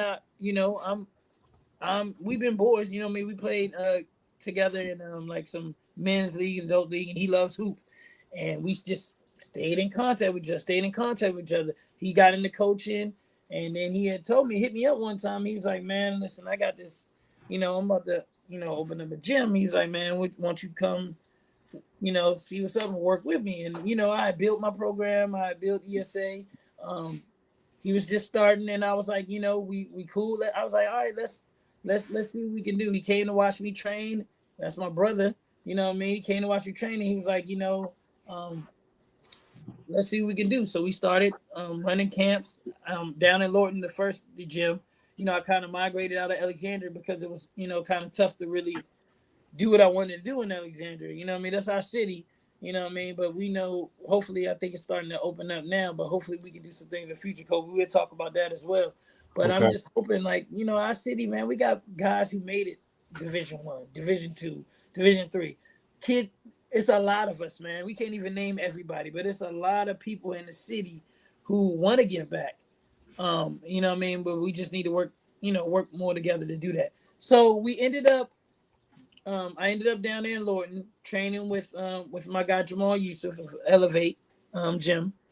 We had a small little half court, and I ended up moving out closer to me District 2, so it was kind of close, you know what I mean? And I was like, all right, well, let's do something, man. Let's keep everybody know who we are. Let's keep our name. Let's grind together. And then we did that for a few years, and I wasn't a part of the process of finding the spot then. But the second one, the one we had now, I mean, I thank God for him, because he was like, man, let's go. Let's learn. I want you to go with us. We went and scouted out places where we're going to do this at and things like that, man. And I learned a lot business-wise of what I needed to do with finding spots and locations and things like that. And this was about, 4 or 5 years in. So we finally, we found a spot. And I was like, and we found a spot. And we just grinded from there. He was like, man, you can put your grandfather's name on the court, man. My grandfather was a very big inspiration to me. So I was like, man, are you serious? I was like, we're going to do this right now? Like, yeah, man, let's do it. So, it's a lot of people in our city that, that I would have loved to do some things with. But, you just got to find somebody that, that really has, the same goals as you do, So we ended up linking, and I've been trying to do things like, I did a camp with Ahmad Smith, of course, my GOAT, Mike Horton. Shout out Ahmad. Ahmad, that's my guy. And then and Corn Turner. So I was like, man, let's do this point guard camp. We did that last year. We had a good, turnout. And I'm always trying to give back to my, plug my Alexandria guys in as much as I can, man, because, you can't do everything by yourself. So yeah. And I will say, man, y'all have an awesome facility. I've only seen it online. I need to get by there. Yes. And visit. My father said he went through there recently. Yep. And checked you out, and he said it's definitely a great facility, man. So salute to you for that. No, I appreciate that, man. And the DMV area, man, we got the best players in the country here. Yeah. So Jay, let me ask you this question. We got a viewer, Lee Bacon. What up, Lee? He asked, did you get your degree? If so, in what? So I did get my degree in graphic design. Art was always I always had art as most people know I could draw back then and all that things. So art was kind of like what I fell back into. But when I got out of school, it was like I guess it was kind of like, it was like dated knowledge. You know what I mean? When I got out, I was like, what am I really going to do with graphic design? I had some ideas, but like we said, the transition from being an athlete to getting in the real world, you gotta find your niche. I just end up being blessed that I've been a people's person. So I end up being able to start my basketball training, and I use that, my knowledge of, knowing a lot of people and just knowing what I was good at, and that's how it folded. I ended up doing it that way, and I love working with kids. Currently trying to do some things in that field as well, but I'm just going to try to keep this run going. I love it. I know it's a lot of basketball trainers, a lot of facilities out there now, and it's like hotcakes. So they gotta decide if they people are in it just for the money, or they in it because they love it. So it's facilities popping up everywhere in the DMV. So speaking of your transition, what was the hardest transition getting from playing to training? Like what was the hardest part about the transition piece? So you definitely gotta love the game. Like I said, I put a plan into it. I started studying and watching workouts and things like that. And I always been creative as a basketball player. That was just what I was able to do. Me being small and things like that. So the transition was learning, like, first one, where you gonna do this at? Like, who's gonna work with? Like, where are you gonna do this at? What location? And like we said, now that everything's popping up, everybody's seeing it. Social media, Instagram, and things like that. I use, we all use this platform now to grow. Podcasts, people getting paid for podcasts and things like that. So I started, once Instagram, I started using Instagram and meeting people, and people, contact me about training. They see what I'm doing. So the transition was, like I said, it was just finding the location, seeing who you can trust, and just learning that, the daily routine and monthly routine of, like, paying rent, who needs to pay here. Like I said, I'm still learning that. Yeah. So Jay, let me ask you this: what's been your most difficult or challenging moment, whether it's from your playing days or business wise? What's been the most challenging moment for you? Well, now, like I said, it's a lot of competition now with training and things like that. So it's like, what the big thing I'm faced with is, like, sometimes you got to come up with some new things and new ideas. And you got to know that, we come to social media now, that some people are going to use some of the ideas that you come up with. So you gotta put yourself out there and be like, why do you stand out? It just so happens that, my resume, I have a nice little resume in basketball, that really definitely helps, that they know that you've done it. And again, when people know your character, and they know, just like your boss's son comes to me now, and that's all because word of mouth. You wouldn't have done that if it was, somebody that you didn't trust. So that's been challenging, man, just coming up with different concepts and things like that, and getting the word out there, man. You gotta, like, social media is really huge, and these kids and these young kids, it's just sometimes I'm having trouble, like, reaching out to them. I just want to, it's a lot of kids in Alexandria that I would love, Alexandria, Alton area. I would love to, get them down to the facility. It's not far, so that's a big thing right now. Just what do you do? What makes them want to come back, and what makes them want to work with you? But once they get there, I've got clients that I've had since they were like 9 years old. They still work with me. So you just gotta love it, and you gotta just do that. Yeah. And how is it working with parents? What's the biggest challenge working with parents? So sometimes some parents think you're miracle workers. Like, we know, we went through the grind. We work to make the kids better, but there's no guarantees in this game of basketball. Hey, Justin, I ain't mean to interrupt you. Hey, Coach, stop asking him some questions you already know the damn answer to. You know exactly how it is working with parents. Well, the reason I'm trying to link, because we ask these questions a lot. I know the answer to it, but yeah, you got a lot of people on here that's asking questions or listening to about how to get started, And Yeah. you know, me and your experience about working with parents can be completely different. With, you know, yeah, I know the answer, but I'm trying to open it up so people understand when you get in this business, it's more than just basketball.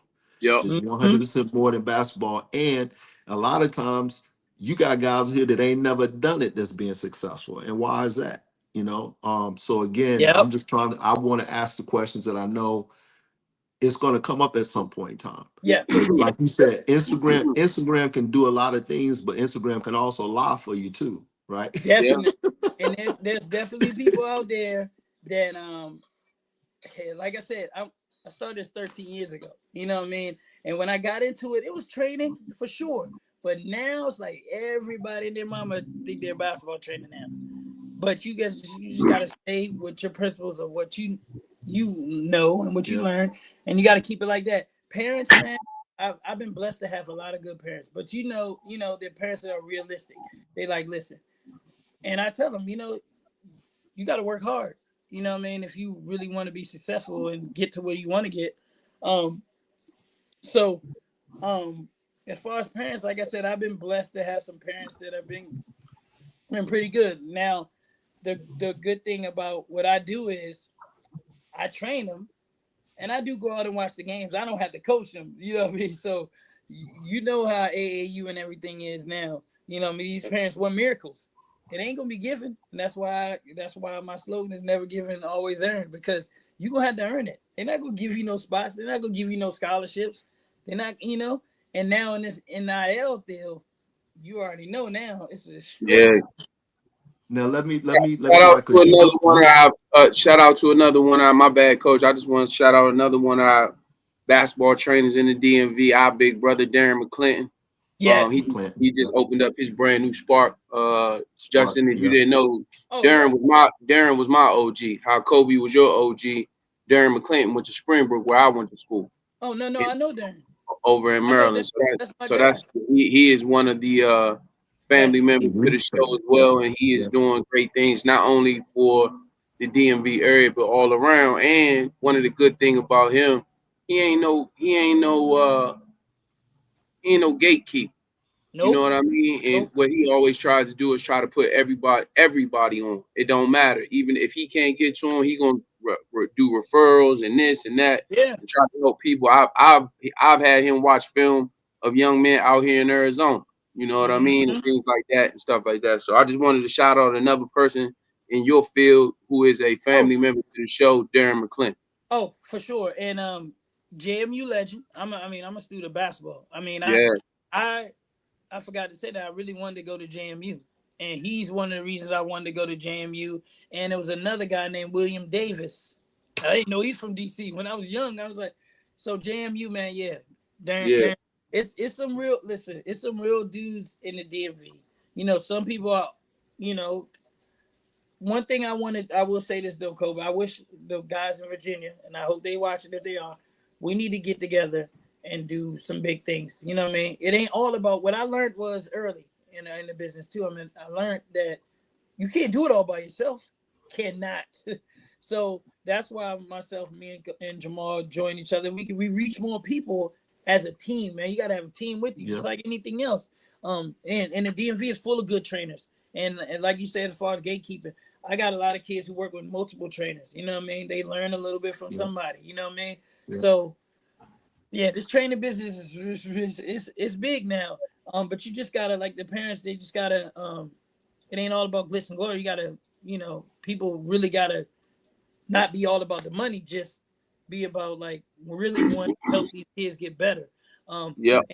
And just real quick, Kobe, one thing that I've learned that was hard, and shout out to all you basketball coaches, college coaches, pro coaches, shout out to you because you're taking a lot of time away from your family to do this. And what I've learned is trying to balance that. Sometimes it has its ups and downs, man. Sometimes, when I first started this, I'm like, I had a few clients, things like that, but, I got a lot of clients now and it comes in waves. And I'm like, listen, communication has to be, is key, you know what I mean? And I, I'm not perfect, you know what I mean? I'm still learning that, you know what I mean? As my daughter gets older, I have a daughter 13 years old. As my daughter gets older and, with with my wife. I'm just trying to learn to balance that out. So that was the hard thing too, balancing out my schedule. So one other question I wanted to ask you before we get out of here. I wanted to ask you, who was one of your biggest clients that you had like in high school that you sort of help your business grow? Somebody that you might have took from middle school, high school, and not necessarily got them a Division I offer, but not necessarily got them a major Power 5 or whatever they call the blue blood college team, but maybe at least help him get to a Division I school or even a Division II school that you feel like sort of help catapult your training business. Man, there's so many. To be honest, like when I first started, it got to be that one though. It got to be that one that believed in you when you was in the beginning. Like you said, you've been doing this for 13 years. Who was that one that sort of, like, man, I'm gonna go ahead and rock with Jay. You know what I mean? Oh man. Okay. I will say this. I can't just name one, but I do got a couple.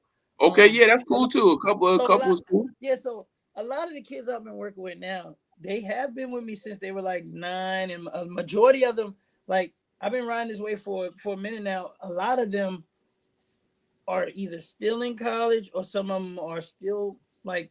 When I first started this, I have a lot of kids that are, like I said, they either made it to college, and not just gonna say me because I don't even put it on it, but I do my part.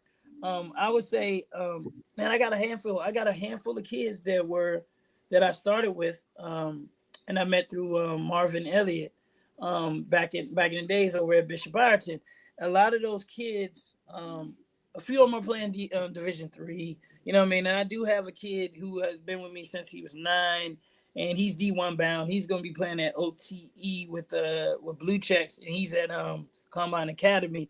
My young fella, Kalen, that's my guy. I've been with him since he's 9. He's not just worked with me, but he's been, constantly comes back. So his name's Kalen Chilton. Look out for him. He's going to be a junior this year. My kid, Lil Scoop, Mike Henderson, I've been working with him since he was little. He ended up going to Wiley, Wiley in Texas, and he's currently at PG County. He's doing his thing and trying to get back on track. Like we said about this college thing, college is tough, man. You get there and you learn that it isn't easy. Shout out to my kid Michael Teal. He's at Merlin Eastern Shore this year. Sleeper kid who I know a lot of people didn't think he would make D1, but he did. He worked with me and worked with other trainers as well. But he started out with me as a youngster. Like he was like probably like some of my first clients. So nice. It's a bunch, man. And I got some guys I'm working with now, man. I got a whole 11 and under crew that's coming up. The next wave. It's gonna be. We nice. I'm nice. Underrated as a trainer, just like I was as a player. I'm underrated. I know I am. I got another one for you before we let Cole get a hold to you. Mm-hmm. You glossed over something that I wanna again kind of point. I know O gonna roll his eyes at it, but we do it all the time. Why you glossed over you going to kids' games? Why is that important as a trainer? Man, like a lot of cats like to just have kids show up and train. Yep. But why is it important as a trainer that you attend these kids' games? Why did you say that? Well, for one, it shows you care. You know what I mean? My people who come across me, that's like family, and it makes me a better trainer to see what we work on off the court and what works when we get on the court, So that's always been me. And I love basketball. So I'm a basketball junkie. Like I'll watch it anywhere. So I definitely make an effort. Like I said, I got a lot of clients, and I just make it a point to go watch them because you have to see what works for them. A lot of times we do drills and things like that, and a lot of it's repetition and a lot of people doing their own thing. But I also do individuals where I know my client's game. I'm like, I didn't watch them. I know what they need to work on. Like I said, we came up in an era where basketball, we loved it. So if you love it, you're going to put in that extra work. So watching it is I'm a basketball junkie. I mean, with all my coaches, I've been able to talk basketball, even regardless of what happened on the court. I was always like, you know, even in college, I got the coach's award every year because we talk the game. You know what I mean? I still talk to Coach Brian to this day. If I see Kobe, we'll be talking in person. We'll be talking about, you know, I'd like to hear his old stories about overseas and the NBA level. It's levels to this basketball thing, man. We all know that. Real hoopers know it's levels to this. You know, there's definitely levels. So the importance of going to your games is, one, showing that you care, knowing that it's not just about money. It's about helping the next generation. Like I said, I was fortunate, and I tell them all the time, I'm like, most of y'all taller than me. I'm 5'8". I had to work for everything I got, everything when it came to the game of basketball, and even now in life. And that's what I preach to them. I'm like, they ain't gonna give you nothing. You got to work hard. Coaches don't come out there. I'm gonna come out there and check you out because my goal is to try to get you a scholarship so your parents don't have to pay for college. That's the goal. But you got to be realistic with everybody. Yeah. Everybody's not gonna make it. I'm like, I didn't see it filter out. You know what I mean? Some people get burnt out because they work out too much. But again, that's one of the big things. Going and learning your players, seeing how they play with that notebook. Sometimes I got a mentor and I'm like, okay, I saw what you did in the game. You know what I mean? And then when I come out to your games, all my ESA clients, y'all know, if y'all missing free throws in the game, you know that's push-ups when y'all come back to workout every time. I'm counting those. So, man, we in the DMV. This is the best area for hoops. I get to hop over to Maryland, see who I can see, WCAC, IAC, all those conferences, and then MAC. Then I get to go to public over here, private schools over here. Man, it's crazy. So nice. That's I'm outside. I'm outside for these basketball games. Yeah. So Jay, for our parents who's watching and for our younger viewers and listeners that's interested in connecting with you and interested in ESA, how can they link with you and get in touch with you and sign up or whatever the case may be? Well, let me say this: for camps and clinics and things like that, y'all can sign up at elevatesportstraining.com. But if you want to train with me, you can contact me directly, 703-200-6779. Also online, you can see, you know, a little bit about me as a basketball player as well. Instagram, everybody hits me on the gram now, man. That's why I push the videos up. Elite Shooters Athletics _J. I get a lot of people from there, social media, and I'm here. I'm in the DMV area. I'm in Lorton. I'm down there at Terminal Road. You guys contact Kobe. You know, he word of mouth, people know. And that's how they can get in contact with me, man. Definitely, I'm here. For sure. So before we let you get out of here, we do a segment called Rapid Fire, right? So we're gonna ask you a series of questions. You can't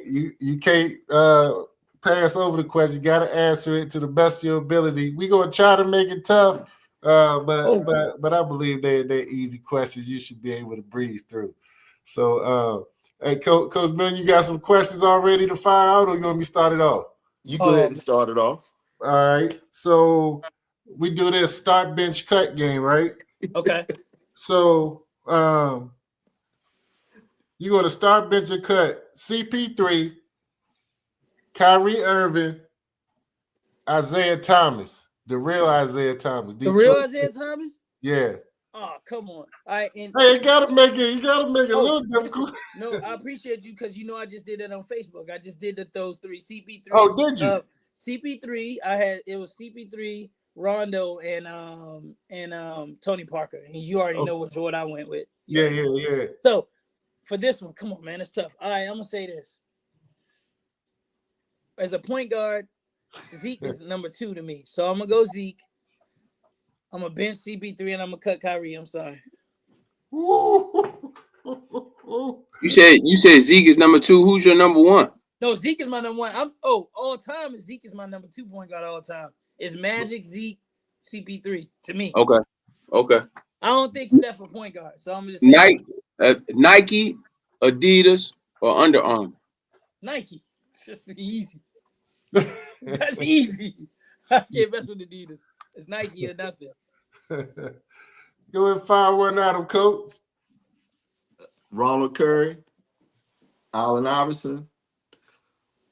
Who's your best out of those two? I ain't even gonna give you a third one. I thought the third one was gonna be Vic. I thought he was doing that. Come on, I thought he was doing that. Nope. You got Ronald Curry, AI. Give me your top one and why. Come on, Coach Milton. Stop it. Oh man, it's Ronald Curry, man. He was tough in high school. He's launched that. Ronald Curry. What? See, that's why I asked him. See, you ready to go? Football, right? Only he talking about football, fellas. He ain't talking about basketball, coach. I don't care. He's football. Shit. He talking about both because they both play both. I know, but he said in a category. Are you talking basketball or football? Football. I'm just talking in general across the board. Both? Oh, both sports. Both sports. Yeah. Oh, then Iverson, then it's not even close. I mean, come on, my bad. Okay. No, you good. You good. So, but you saying if he was specifically talking about football, you went with Ronald Curry? Yeah. Okay. Yeah. Gotcha. Yeah. I know it was phenomenal. And Vic is there too, so it been him and them three. I'd have been like, yeah, Ronald Curry, AI, Vic. Dang. So you put Vic third in that group?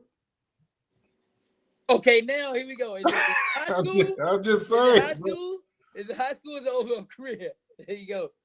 See, that's why I didn't even put Vic in it, because Vic, I don't cherish Vic as a basketball player.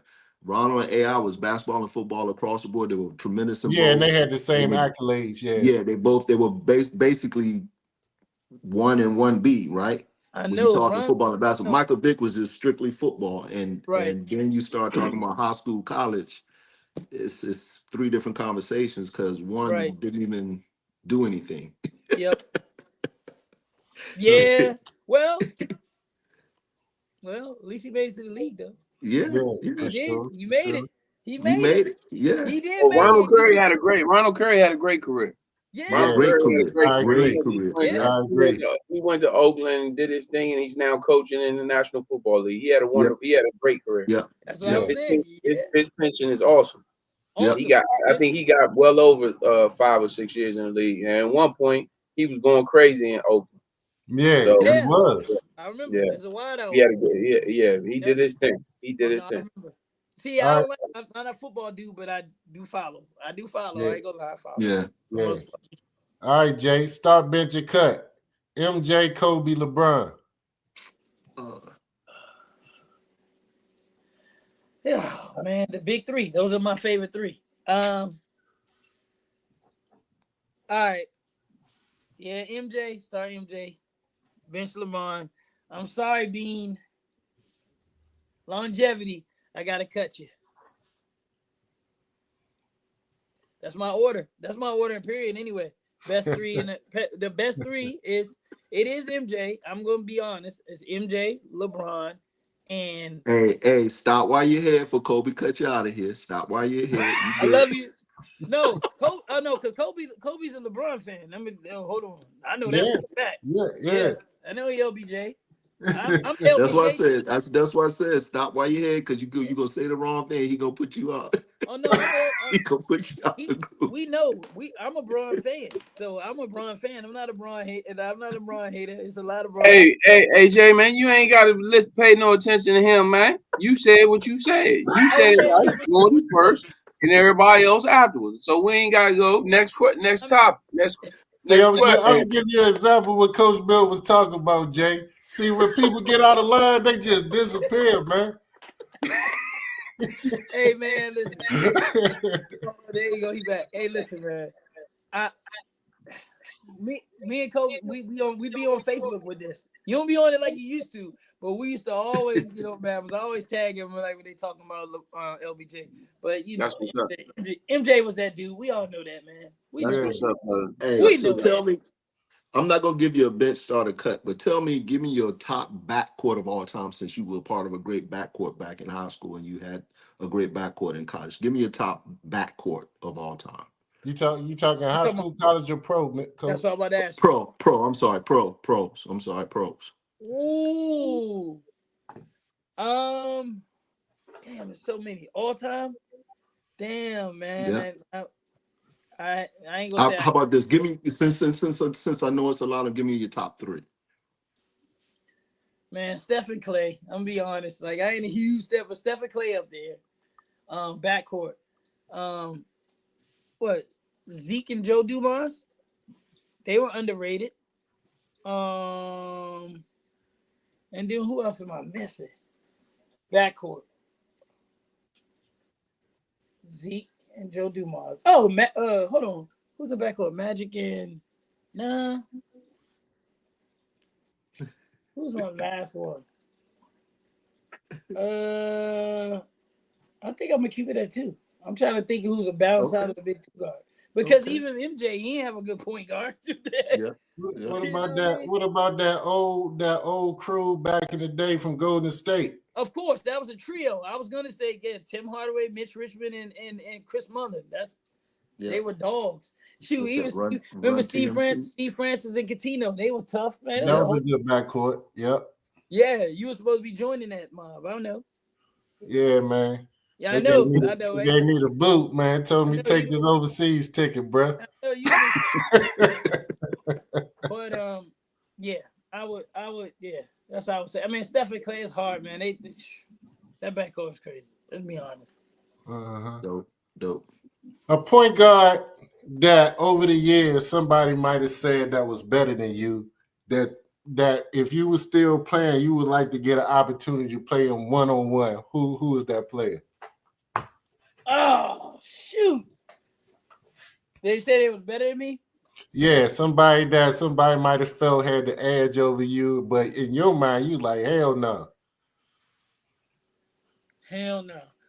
I was so humble when I played. I just went at it when I could. At any level. Yeah, at any level. Yeah, somebody you wish you got a chance to go ahead 1v1, man. Check up. Let's see who the best is once and for all. Man, there's so many. Well,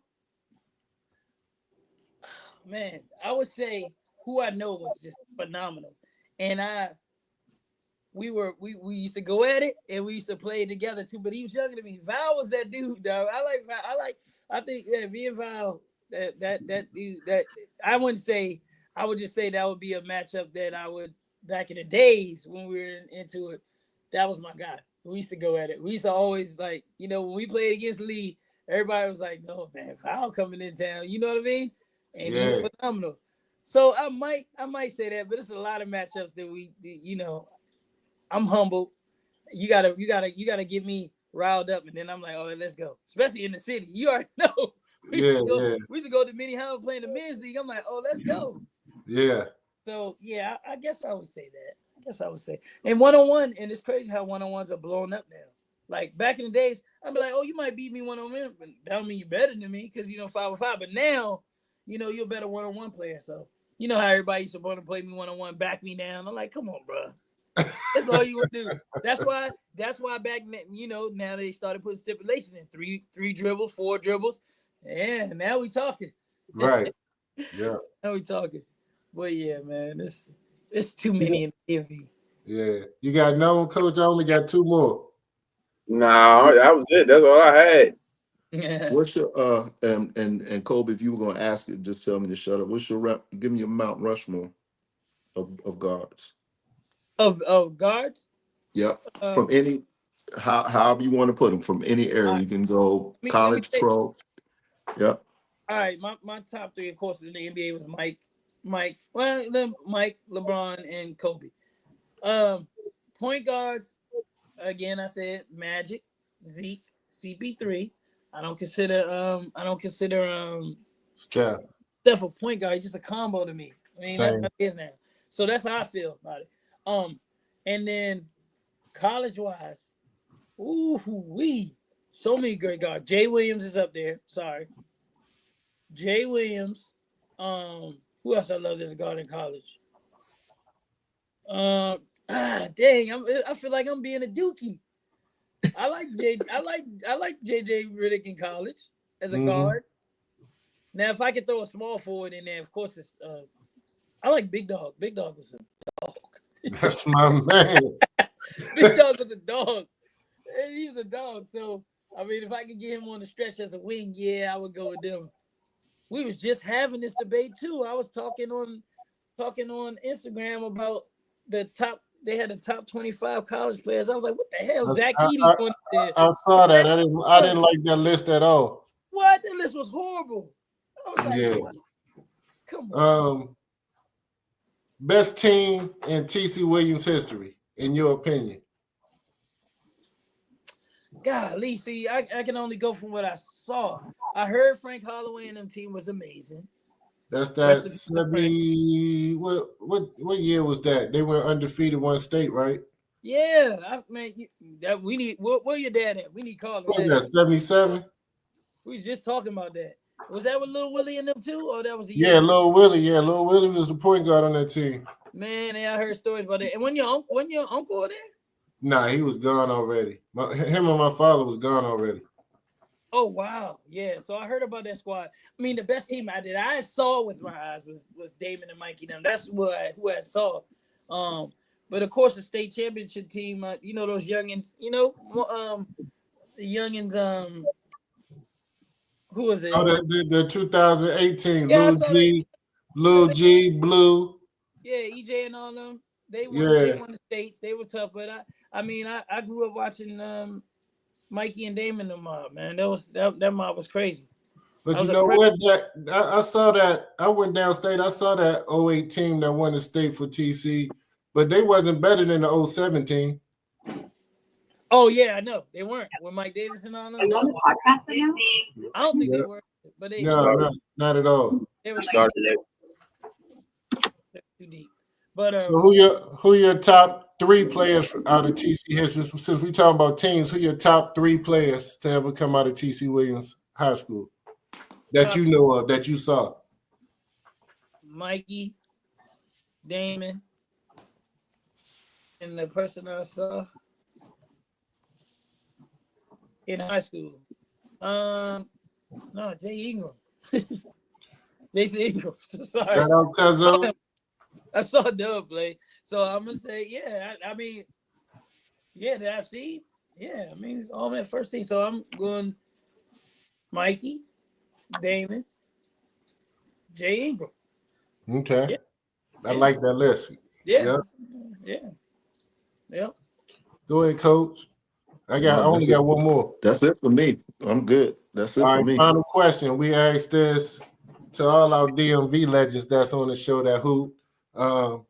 If you can pick 10 players to go with you to any city around the country, Chicago, LA, New York, whatever, 10 players that play with you or you saw play, whatever the case may be from the DMV, whether it's high school, college, whatever, who would those 10 players be that you would take? Bro. I could go all Alexandria. Let's be real. I'm gonna go all Alexandria. All right. And I don't have to count myself, right? No, just 10 other players. So you already on the team. So it's gonna be a team of 11 and you picking 10. Oh, let's get it. I got you. Man, you ain't got to say him, Jay. No, I got a shooter. I got Damon, lockdown defender, gonna run the floor. I got Mikey Horton. All right, and with myself. Then I got Keith Bogans. And like I said, Jason Ingram. I got Ahmad Smith, big point guard. OC. I got OC. How many I got right there? That's 8. That's 7. 7. Okay. All right. Give me big let me get Big Eric shorts. I need some size to help with y'all. Give me man, we need somebody to hack. We need somebody to hack cameras. We're in the dog, we're gonna take Ty with us. Okay. We're gonna take Ty Harris with us. And what I said, Jason Ingram. Yeah, you already said Jason. So one more. Oh, one more? God dang, it's so many. Who am I missing? Oh man, I gotta take my backcourt mate Tom Crawford. Rest in peace. My dog. Bet. Yep. Oh, Hell of a list. Come on, bro. We got size. We running. We don't have no weaknesses. Right. No weaknesses. Well, little bro, man, we appreciate you stopping through on the show, man, and showing us love, man. Dope interview. We learned a lot. I think our viewers and listeners learned a lot. and they know how to get in touch with you now. And if they have kids or whatever that they're interested in getting trained and getting developed into successful student athletes, that's my man right there, Justin Moore, ESA Sports. Let's get it. I appreciate it, man. I can't believe we went 2 hours. God dang, it flew. Come on, bro.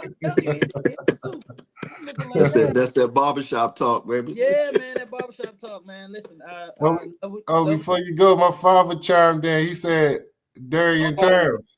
Oh my gosh. Yes. Yeah.